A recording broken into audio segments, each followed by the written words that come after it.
that, yes, I would say here, if we're doing this comparison, I would say empathy and compassion is more important than human-centered communication. And if I can, I will say that when we practice empathy and compassion, we will naturally have more human-centered communication because we are coming from a place of empathy and compassion for other people. We will treat them like fellow human beings who care about their well-being and being seen and heard and valued. So therefore, when we communicate with them, we will be more human-centered because we are coming from a place of empathy and compassion. So I think it does start with empathy and compassion, and that's why that takes first place. Okay, which is empathy and compassion now. So, next one. Empathy, compassion, or listening that includes every voice.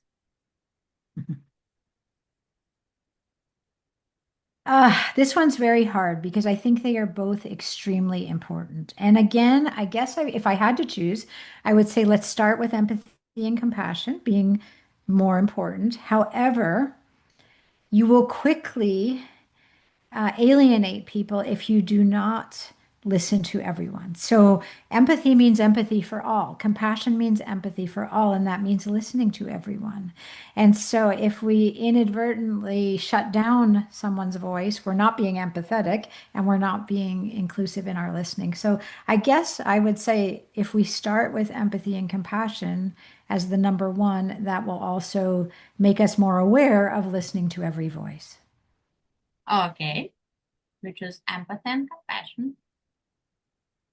Empathy and compassion, or courage to get uncomfortable. Mm-hmm. Um,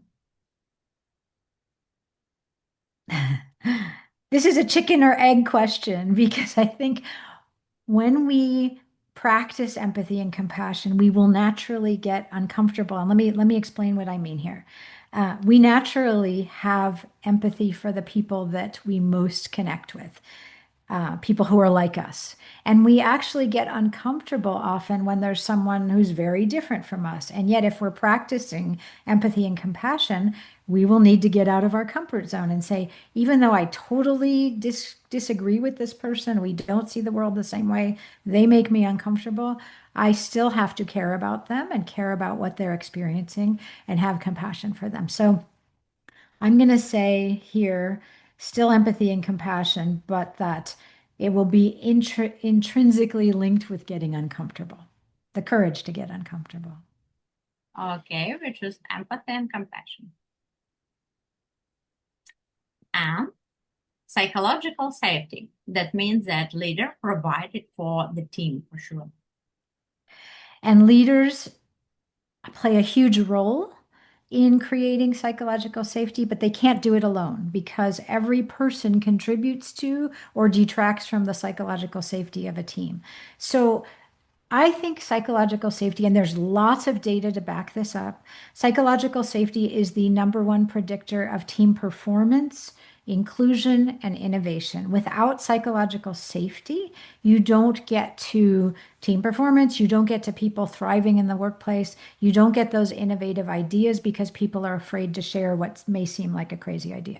So I am going to say here, and I know it disagrees with your polling, I am going to say psychological safety is absolutely foundational to everything else. And it is also linked very closely to empathy and compassion because in a psychologically safe environment, we care about everybody and we want no one to be suffering. But here I'm going to say psychological safety. Okay. Psychological safety provided by leader or inclusive meetings by design.